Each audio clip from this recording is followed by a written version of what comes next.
नमस्कार, स्वागत है आप सभी का इसी न्यूज पर। मैं हूं शाहीन खान। नजर डालते हैं खबरों पर। बीजेपी ने राजधानी रायपुर से नगर निगम के मेयर पद के लिए मीनल चौबे को चुनावी रण में उतारा है।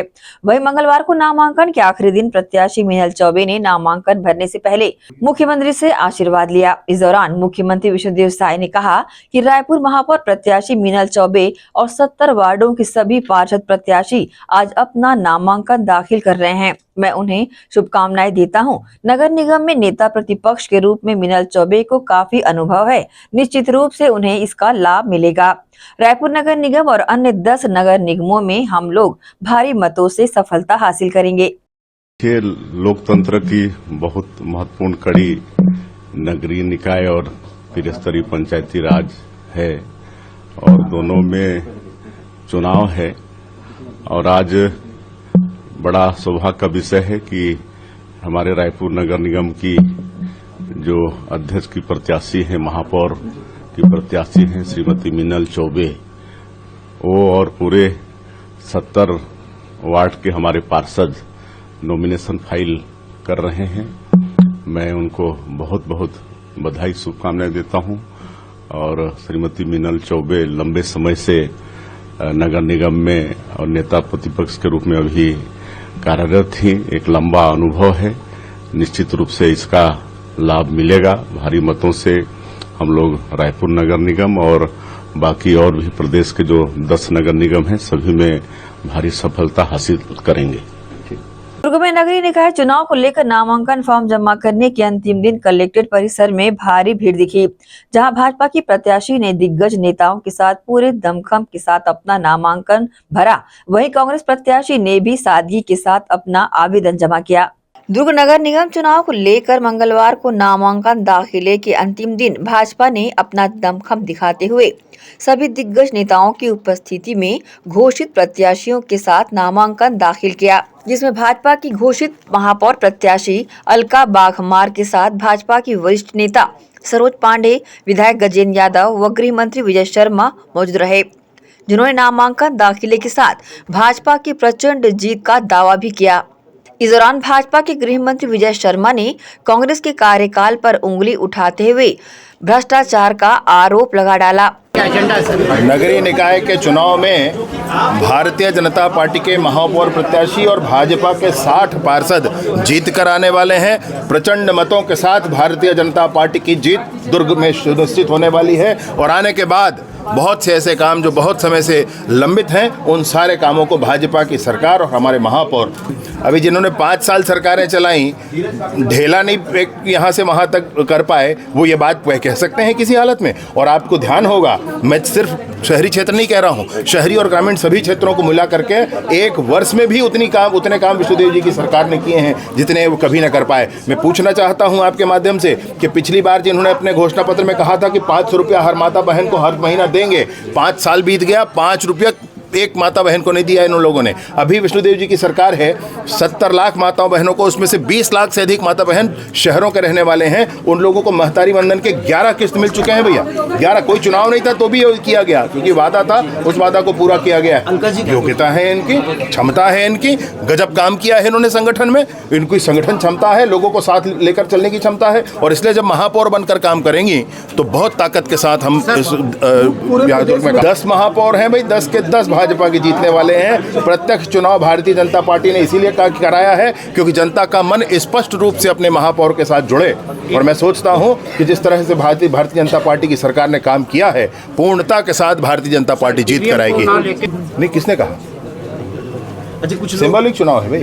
भाजपा से नाराजगी का मसला ही नहीं है भैया, कोई मसला नहीं है। आप एक नाम नहीं खोज पाएंगे। भारतीय जनता पार्टी में चिंता होती है, बातचीत होती है, लेकिन जब निर्णय पार्टी का हो जाता है, एक लाइन में खड़े होकर सब संगठन। मैं आपसे निवेदन पूर्वक एक बात कहना चाहता हूं कि क्या हम इसी आधार पर चुनाव लड़ते हैं? कांग्रेस ये कह रही है। मैं आपसे पूछ रहा हूँ ना, कांग्रेस जो कह रही है, क्या हम इस आधार पर चुनाव लड़ते हैं? भाई, चुनाव में लड़ने का सीधा आधार है कि योग्य प्रत्याशी जनता के बीच होना चाहिए, जनता उसका निर्णय करती है। भाई, आरक्षण हुआ तभी तो समाज की बात आई ना। वो ये कह रहे हैं सीधे तौर पे कि हमने साहू समाज का प्रत्याशी दिया है। साहू समाज पूरी तरह से कांग्रेस के साथ है, बीजेपी के खिलाफ है, क्योंकि लगातार 1 साल में अपराध इतना बढ़ गया। आप ऐसी बातों का जवाब मुझसे क्यों चाहते हैं? मैं तो स्पष्ट आपसे कह रहा हूँ कि वो मसला ही नहीं हो ना। वही नामांकन के अंतिम दिन कांग्रेसी प्रत्याशियों का भी हौसला बढ़ाने पहुंचे कांग्रेस वरिष्ठ नेता व पूर्व गृह मंत्री तामध्वज साहू, पूर्व विधायक अरुण वोरा, पूर्व महापौर धीरज बाकलीवाल ने कांग्रेस प्रत्याशियों के साथ नामांकन दाखिल किया। इस दौरान उन्होंने कांग्रेस की जीत का दावा उनके द्वारा किए गए विकास कार्यों को बताया, तो वहीं कांग्रेस के बागी हो रहे कार्यकर्ताओं को मना लेने की भी बात कही। इस दौरान पूर्व गृह मंत्री तामध्वज साहू ने भाजपा द्वारा लगाए जा रहे भ्रष्टाचार के तमाम आरोपों को निराधार बताया और इसे भाजपा की ओछी मानसिकता कहा। उन्होंने कहा कि जनता ने 5 साल का विकास देखा है, जिसका असर चुनाव में दिखाई भी देगा। देखिए क्या कहा कांग्रेसी नेताओं ने। तैयार है और जीत के लिए आश्वस्त है। हमारी प्रत्याशी श्रीमती प्रेमलता पोषण साहू को द्वारा बनाया गया है और बहुत ही सरल, सहज और सक्रिय 2 बार की पार्षद रही हुई है और हम सबको उम्मीद है कि उनकी सक्रियता का लाभ कांग्रेस पार्टी को मिलेगा और जो 5 साल जो काम हुए हैं उसका भी लाभ। नहीं, अभी तक तो किसी की निर्दलीय की जानकारी मिली नहीं है, लेकिन अगर ऐसा कुछ है तो उनको मनाया जाएगा। सब कांग्रेस के लोग हैं, टिकट किसी एक को मिलती है, एक को नहीं मिलती है, स्वाभाविक है नाराजगी, क्योंकि 5 साल सब काम किए रहते हैं। लेकिन जिसको भी मिली है उसके लिए सब मिलकर काम करेंगे। 5 साल का जो हम लोग का कार्यकाल रहा, जिसमें मूलभूत सुविधाओं के साथ साथ सड़क, बिजली, पानी के साथ साथ थगड़ा बांध, नेहरू नगर से मिनी माता, गौरव पथ जैसे बहुत ही अभूतपूर्व कार्य हुए और साथ में जो पिछले 1 साल में जो जनता को भटकाव की स्थिति है, जो बिल्कुल काम नहीं हो रहा है, लोग भटक रहे हैं, उसको लेके हम लोग जनता के बीच में जाएंगे। मंत्री ने देखिए, अब उनका काम है कहना, हम लोग काम करने पे विश्वास करते, किसी पे आरोप लगाने पे विश्वास नहीं करते। कि जो महापौर का प्रत्याशी है प्रेमलता साहू, वो सर्वसम्मति से तय किया गया। पार्षदों को भी हमने चयन सर्वसम्मति से किया, कहीं बगावत ही नहीं है। एक बार इसका चयन है, सबके साथ मिलजुल कांग्रेस पार्टी का हम लोग मना लेंगे, ऐसी कोई बात नहीं है और सब ठीक है, सब क्या सब ठीक हो जाएगा। भारतीय पार्टी कर में नहीं कि 1-1.25 साल में कुछ किया ही नहीं है, केवल और जो अपने विकास करता है उससे जनता होती है और जिसका विकास करते नहीं करते। लेकिन 5 साल में हमने आप खुद ही देखते हैं शहर कितना व्यवस्थित स्वरूप हुआ है। भारतीय जनता पार्टी प्रचार के अखर में डूबी है, तो भ्रष्टाचार करती है, क्या आरोप लगाएगी? भारतीय पार्टी केवल भ्रष्टाचार करती है, ऐसी सत्ता में आती है, समय के बाद मतदान शुरू हो जाती है। देखिए, विश्वास करेंगे कि शहर में आता है और ऑन पर हमने और बदल हमने 600 करोड़ काम स्वीकृत किए हैं। आप बोलेंगे आप खुद लीजिए, ये सारे व्यवस्थित और बहुत से ऐसे काम हुए तो लगभग 600 करोड़ भारतीय अपने शासन काल में नहीं आया। कांग्रेस के पैसे ही भूमि पूजन और लोकार्पण करती रही है। देखिए, कांग्रेस मुंह छुपाई नहीं, जनता पार्टी में दम मत है तो भ्रष्टाचार के जो आरोपी हैं करिए। चुनाव में कांग्रेस ने बहुत अच्छा प्रत्याशी उतारा है और निश्चित तौर पर इस चुनाव में कांग्रेस प्रत्याशी महापौर के रूप में और सर्वाधिक रूप में हमारे पार्षद जीत के आएंगे। जिस तरह से पार्टी ने अभी पार्षदों की टिकट काटी, उसको लेकर बगावत की भी कुछ लोग, कहीं कोई बगावत नहीं होता। ये तो जब से चुनाव चल रहा है तब से एक वार्ड से 4 लोग 5 लोग मांगते हैं, टिकट एक को मिलता है, सभी जानते हैं। घोषणा होता है, घोषणा होने के बाद थोड़ा संतोष होता है, लेकिन वो लोग बाद में समझाने से सब समझ जाते हैं और पार्टी हित में सब काम करते हैं। तो वही लोग अभी निर्दलीय जीत में थे, अभी फॉर्म भर रहे हैं, चुनाव लड़ेंगे, तो उसके बाद कांग्रेस की क्या रीति नीति रहेगी? अभी 2 दिन समय है, वरिष्ठ नेता लोग उनसे चर्चा करेंगे स्कूटनी तक और मनाएंगे, सब मान जाएंगे, हम लोगों को पूरा विश्वास। रामकली जी का भाजपा में वापसी होने का वो है, कहीं कोई ऐसी बात नहीं है। रामकली बहुत सीनियर लीडर है कांग्रेस की और मैच्योर है, काफी परिपक्व नेता है और भाजपा प्रवेश करने से कोई फायदा होगा ऐसा नहीं, इसलिए वो भाजपा नहीं जाएगी, ऐसा मुझे पूरा विश्वास है। आपको बता दें, नगरीय निकाय चुनाव को लेकर कांग्रेस काफी गंभीर नजर आ रहा है। इस बार नए पार्षदों पर दांव खेला है, तो वहीं भाजपा ने भी अपनी रणनीति बनाते हुए पार्षदों को मैदान में उतारा है। इस दौरान वार्ड 12 से लगातार चुने जाने वाले पार्षद अजीत वैद को भाजपा ने वार्ड 13 से टिकट दे दिया है, जिस पर भाजपा प्रत्याशी अजीत वैद ने इस चुनौती को स्वीकार करते हुए दमखम से वार्ड 13 से जीत का विश्वास जताया। देखिए क्या कहा अजीत वैद ने। नंबर 12 का मैं पार्षद था, वहाँ पर अपने लोगों के लिए बहुत अच्छे से दिल से काम किया मैंने। आज भारतीय जनता पार्टी ने मुझ पर बड़ा भरोसा किया है। एक गद्दार नेता के सामने मुझे आमने सामने किया है। पार्टी ने बहुत बड़ा भरोसा किया मुझ पर। नहीं, बिल्कुल नहीं। पार्टी ने मुझ पर भरोसा किया, मैं पूरा उनके भरोसे पे एकदम खरा उतरूंगा। ऐसे पूरे जोश खरोश से मैं वार्ड नंबर 13 में जा रहा हूँ और जैसा भी होगा निपट लेंगे, ईंट से ईंट बजा देंगे। मैं इस चुनाव को पूरे दुर्ग शहर में एक रिकॉर्ड और एक इतिहास बना के दिखाऊंगा। किसी ने मेरा अनुभव देखा होगा या मुझ में कुछ योग्यता देखा होगा, मुझ पर जैसा भी भरोसा जताया है मैं उस भरोसे में खरा उतरूंगा, उसमें कोई दो मत नहीं है। और वार्ड नंबर 13 में आज तक कांग्रेस का राज था, आज के बाद भारतीय जनता पार्टी का राज होगा और हमेशा रहेगा। एसीएन न्यूज के लिए दुर्ग से नसीम फारूकी की रिपोर्ट। कांग्रेस अध्यक्ष मल्लिकार्जुन खड़गे के बयान पर छत्तीसगढ़ के पूर्व मुख्यमंत्री और विधानसभा अध्यक्ष डॉक्टर रमन सिंह ने कहा कि मुझे लगता है कि कांग्रेस महाकुंभ में भी राजनीति देख रही है। मल्लिकार्जुन खड़गे का बयान घोर आपत्तिजनक है। 140 करोड़ लोगों की भावनाओं का अपमान है। कांग्रेस जानबूझकर ऐसा करती है। ये बयान धार्मिक भावना को ठेस पहुंचाने वाला बयान है। करोड़ों लोगों की आस्था, त्रिवेणी का संगम और ये 144 साल के बाद आया हुआ सहयोग, जिसमें गरीब से गरीब, अमीर से अमीर एक व्यक्ति वहां पे जा रहा है, अपने साधन से, अपने संसाधन से जा रहा है और गंगा जी में डुबकी लगा के और आशीर्वाद दे रहा है अपने परिवार के लिए। मुझे लगता है कि कांग्रेस इसमें भी राजनीति देख रही है और खड़गे जी का बयान घोर आपत्तिजनक है कि वो 140 करोड़ लोगों के भावनाओं का अपमान है जो खड़गे जी कर रहे हैं या कांग्रेस पार्टी जानबूझ के करती है। और ये तुष्टीकरण की राजनीति में इस प्रकार के बोलकर वो अपनी बात को रखना चाहते हैं। मुझे लगता है पूरे देश भर में इसकी गलत प्रतिक्रिया हो रही है और लोग इस सारे विषयों को लेकर जो एक धार्मिक भावना है उसको ठेस पहुंचाने वाला है। रुकेंगे छोटे से ब्रेक के लिए, जल्द हाजिर होते हैं। आप सब बने रहिए एसीएन न्यूज के साथ। जीटी डायग्नोस्टिक, जहां सबसे एडवांस टेक्निक्स के साथ सारी जांचें एक ही छत के नीचे।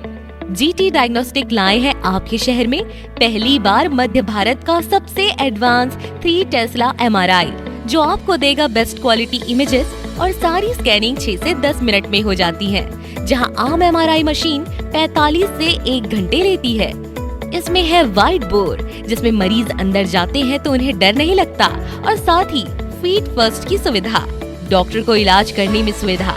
आप अपने डॉक्टर की सलाह से सही जगह MRI कराएं। जीटी डायग्नोस्टिक सेंटर में multi slice CT scan, ultrasound, echo एवं समस्त बाकी जांचों की सुविधा एक ही छत के नीचे। जीटी डायग्नोस्टिक में 24 घंटे सुविधा, स्वच्छ वातावरण एवं waiting area, qualified doctors, trained staffs. GT diagnostic, near Nehru Nagar square, Priyadarshini परिसर, भिलाई।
ब्रेक के बाद आपका स्वागत है।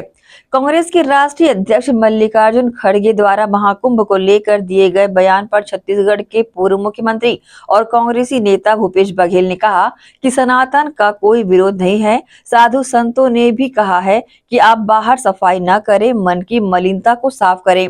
ये जो ढकोसला कर रहे हैं, ढोंग कर रहे हैं, उसका विरोध है। सनातन का कोई विरोध नहीं है।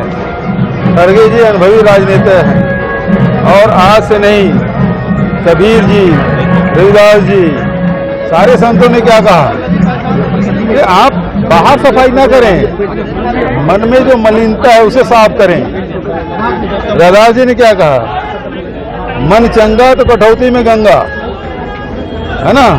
कबीर जी ने क्या कहा, पान पूजे हरी मिली तो मैं पूजूं पहाड़, ताके से चाकी भले पीस खाए संसार।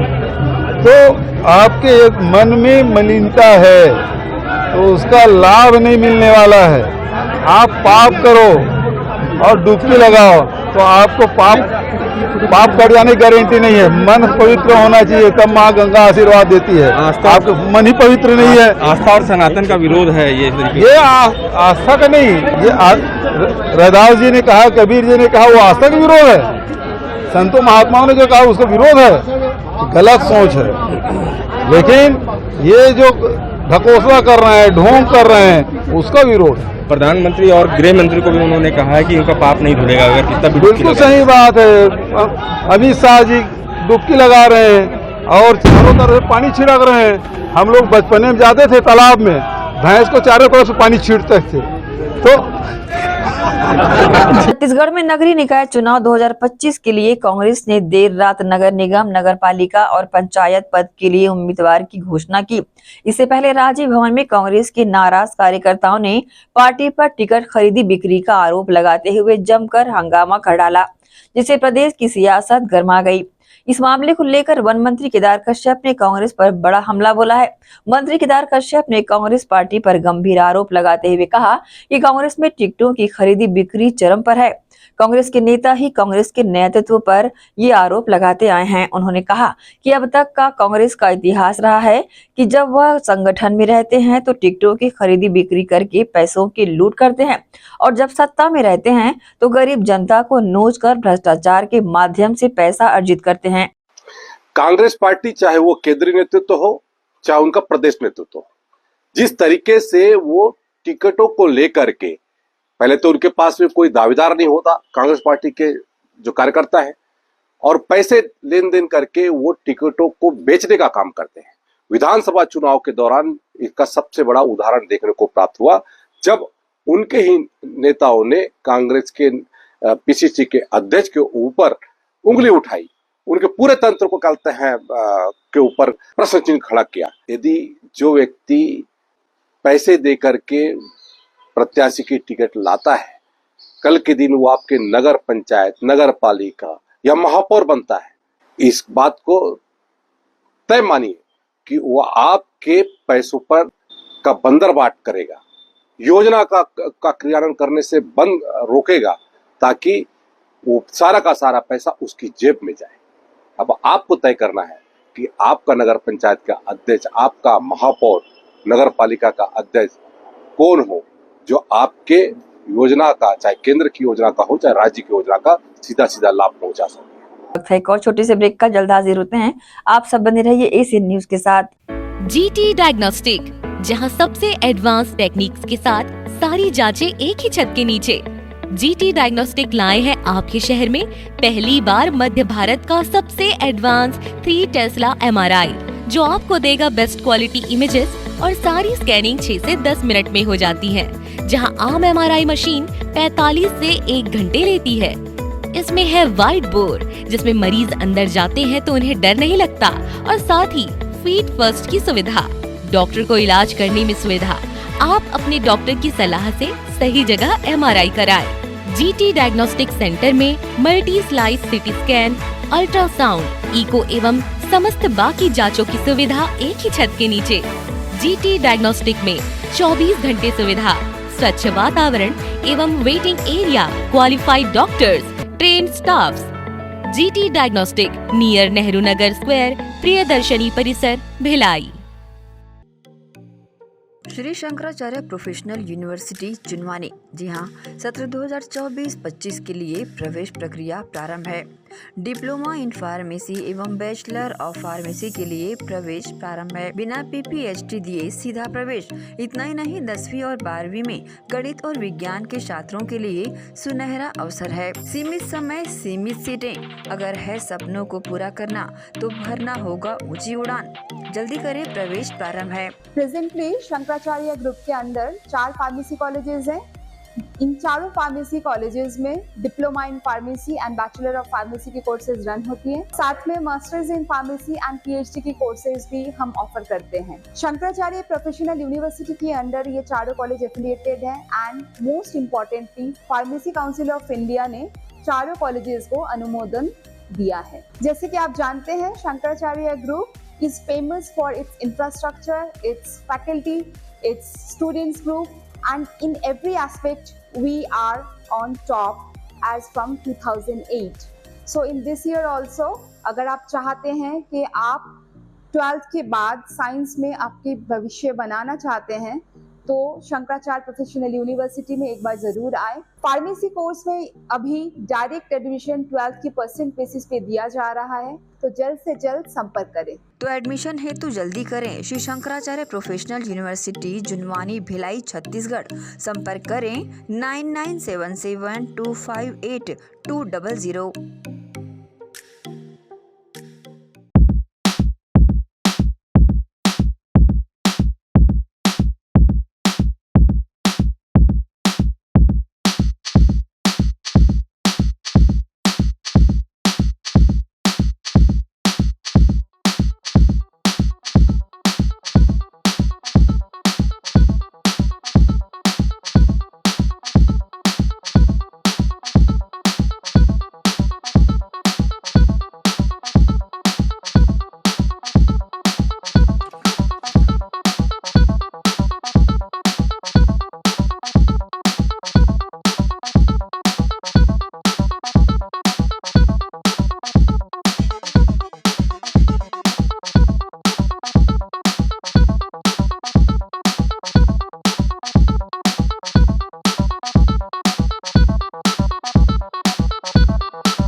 ब्रेक के बाद एक बार फिर से आप सभी का स्वागत है।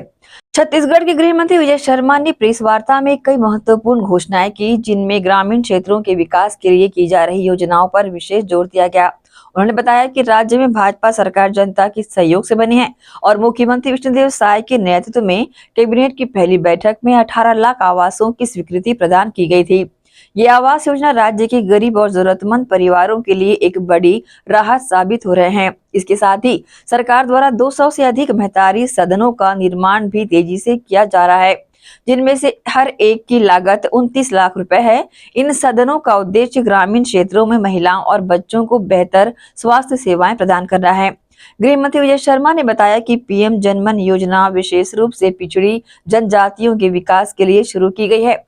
इस योजना के अंतर्गत उन क्षेत्रों तक सड़कों का निर्माण किया गया है जहां पहले बुनियादी सुविधाओं की कमी थी। तरफ से माननीय मुख्यमंत्री जी के नेतृत्व में जो हमारी सरकार बनने के बाद अभूतपूर्व काम हुआ है, उसकी पूरी समग्र जानकारी आप लोग को देंगे।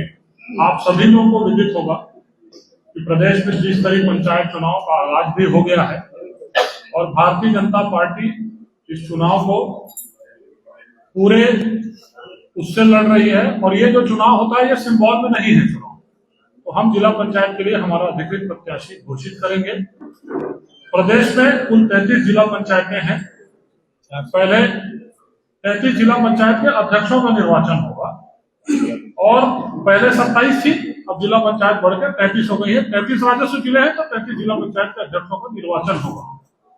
उसमें 433 जिला पंचायत सदस्यों का निर्वाचन होगा। वो निर्वाचित जिला पंचायत सदस्य अपने अध्यक्ष को, जो आरक्षण का रोस्टर है उसके अनुसार अध्यक्ष चुनेंगे। इसी प्रकार 146 जनपद पंचायतों के भी चुनाव होंगे और 146 जनपद पंचायतों के जो जनपद पंचायत के लगभग 2982 सदस्य चुन के आएंगे और 146 जनपद पंचायतों में वो पूरे सदस्य अपना अध्यक्ष आरक्षण के रोस्टर के आधार पर चुनेंगे। 11,672 ग्राम पंचायतों में पंचायत के चुनाव हो रहे हैं और पंचायत के चुनाव में 1,60,180 पंच के भी चुनाव होंगे उन्हीं ग्राम पंचायतों में। ऐसे पूरे प्रदेश में ये पूरी प्रक्रिया चालू हो गई है 33 जिलों में और भारतीय जनता पार्टी की प्रदेश की पूरी समिति बन गई है, वो काम कर रही है। प्रधानमंत्री आवास के संदर्भ में जो कुछ हुआ था पिछली सरकार में, आपको अच्छे से ध्यान है। मैं कहूं तो प्रमाणित होता है, ऐसा नहीं है। विगत सरकार के पंचायत मंत्री जिन्होंने स्वयं ये कहकर इस्तीफा दिया था कि मैंने बार बार कहा मुख्यमंत्री जी से कि गरीबों के आवास का राज्यांश आप जारी कर दें, आप जारी नहीं कर रहे हैं, इसलिए मैं इस विभाग को छोड़ता हूं, ऐसा टी.एस. सिंहदेव ने कह करके तत्कालीन पंचायत मंत्री जी ने अपने पंचायत विभाग को छोड़ा था। हमको ध्यान, और भारतीय जनता पार्टी का वो संकल्प भी आपको ध्यान होगा जिसके अंतर्गत पहले 8,000 से अधिक ग्राम पंचायतों तक प्रभारी तय किए गए और ग्राम पंचायतों में जाकर के हमने जनता को जोड़ करके आवास के संदर्भ में उनकी बातें सुनी। उसके उपरांत विधानसभा, उसको सीएम आवास कहा उन्होंने, उसके 47,090 आवास उन्होंने आवंटित किए। माननीय मुख्यमंत्री जी ने बड़ी सहृदयता के साथ इस 47,090 आवास को भी जो गरीबों को दिए गए थे इसको भी स्वीकृत किया। मैं काउंट की तरफ बढ़ रहा हूं। मैंने आपसे पहले कहा कि 8,47,000 आवास पहले हमने केंद्र से प्राप्त किए, फिर मैं आपसे कह रहा हूं 47,090 आवास फिर हमने प्राप्त किए। फिर आपको मैं कहना चाहता हूं कि पीएम जनमन के थ्रू, मतलब ये बड़ी गजब की योजना है। पीएम जनमन ग्रामीण क्षेत्रों के लिए है और विशेषकर प्रिमिटिव ट्राइब्स के लिए है। हमारे देश में ऐसे क्षेत्र जिसमें प्रिमिटिव ट्राइब्स रहते हैं, मतलब क्या कहते हैं उसको, विशेष पिछड़ी जनजाति कहते हैं। ऐसे जनजाति के लोग जो इसमें बैगा हमारे यहाँ क्षेत्र के लोग हैं, और पहाड़ी कोरबा है, आदि आदि हैं, इन क्षेत्रों तक सड़कें नहीं पहुंची थी, भवन नहीं पहुंचा था, बिजली पानी नहीं पहुंचा था। पीएम जनमन के अंतर्गत प्रधानमंत्री जी ने सिर्फ प्रिमिटिव ट्राइब्स की बसाहटों को ध्यान में रख करके इस योजना को प्रारंभ किया और ये योजना पीएम जनमन के अंतर्गत उन प्रिमिटिव ट्राइब्स की बसाहटों तक सड़कें बनी और प्रधानमंत्री आवास भी गए। हमारे प्रदेश में 17 राज्यों में से 16 राज्यों को आवास 2011 की सर्वे सूची के आधार पर देने की जरूरत नहीं पड़ी। सिर्फ छत्तीसगढ़ को 2011 की सर्वे सूची के आधार पर 6,99,331 आवास देने पड़े और इस तरीके से ये 8,47,000 मतलब 8,46,931 आवास छत्तीसगढ़ को प्राप्त हुए, जो पूरे देश के समस्त ग्रामीण आवासों का 26% अकेला छत्तीसगढ़ का। और छत्तीसगढ़ ने यह संकल्प दोहराया वहां जाकर के। माननीय मुख्यमंत्री जी भी गए, मैं भी गया, कई बार गया मैं तो, और जाकर के केंद्रीय मंत्री जी के सामने, केंद्रीय नेतृत्व के सामने स्पष्ट किया हमने, हमारा संकल्प है, हमने इसके लिए राज्यांश का प्रावधान कर रखा है अपने बजट में और यह हमको दिया जाए। तब 26% पूरे देश का सिर्फ छत्तीसगढ़ को मिला। ये बड़ी उपलब्धि छत्तीसगढ़ के संदर्भ में है और मैं विशेष रूप से ये मानता हूं कि हमारी पार्टी ने इस विषय पर आंदोलन। तेंदु पत्ता की पिछली खरीदी 5,500 रुपया प्रति मानक बोरा के दर से हो गई है। तेंदु पत्ता की पिछली खरीदी प्रति मानक बोरा 5,500 रुपए के माध्यम से हुई है। आपको ध्यान है कि हमारे प्रदेश में इस बार जो धान का उपार्जन हुआ है वो रिकॉर्ड हुआ है, इससे पहले कभी इतना उपार्जन नहीं हुआ है। तो 1 करोड़ कितना है भाई, 1 करोड़ 46 लाख मीट्रिक टन। थोड़ा एक बार दोहराएंगे आंकड़ा जो है, मैं इसलिए कह रहा हूं कि आंकड़ा दिमाग में सेट होते होते टाइम लगता है। 1 करोड़ 46 लाख मीट्रिक टन धान का उपार्जन हुआ है और 1,46,00,000 मीट्रिक टन धान का जो उपार्जन है, इसके समर्थन मूल्य पर किसानों को 33,666 करोड़ रुपया किसानों के खाते में भेजा जा चुका है। 33,666 करोड़ रुपया किसानों के खाते में भेजा जा चुका है। इसके बाद लगभग 850 रुपया प्रति क्विंटल की दर से किसानों को पुनः राशि भेजी जानी। विगत सरकार में जो हुआ करता था कि जो राशि जाती थी वह 4 किश्तों में जाती थी, वो पता ही नहीं चल पाता था किसान को कि कौन सी राशि आई, किसके लिए आई है, ये राशि आई है, ये पेंशन की है या धान की है, वो कंफर्म नहीं हो पाता था, वो राशि खर्च हो जाती थी। माननीय विष्णुदेव जी ने कहा कि इसको एक नत नयन होकर कर्मरत रहने के कारण ही जनता का आशीर्वाद पुनः माननीय विष्णुदेव साय जी और भारतीय जनता पार्टी को जरूर प्राप्त होगा। ग्रामीण क्षेत्रों में चुनाव है, हम उनके संदर्भ में बहुत सारी योजनाओं की चर्चा हमने की। इसके अतिरिक्त उनके मन में संतुष्टि भी होती है इस बात को देखकर कि जिसने पीएससी का घोटाला किया वो जेल के सलाखों के पीछे है। इस बात को समझकर कि अब पीएससी का पढ़ाई करने वाला हमारा गांव का बच्चा भी जब जाएगा परीक्षा देने तो अपनी मेहनत के बूते पर, किसी षड्यंत्र, किसी के पैसे के बूते पर सिलेक्शन नहीं होने वाला है, मेहनत के बूते पर सिलेक्शन होने वाला है। इस बात के लिए भी उनके मन में संतुष्टि है कि जितनी भी भर्तियां सरकार की हो रही हैं, उन सारी भर्तियों के लिए सरकार बिल्कुल चिंता करके शुचितापूर्ण ढंग से ये सारी भर्तियां हों, इसके लिए भी सरकार प्रयत्नशील है। ऐसा उनके मन में संतोष का भाव भी है, ये पता चलता है।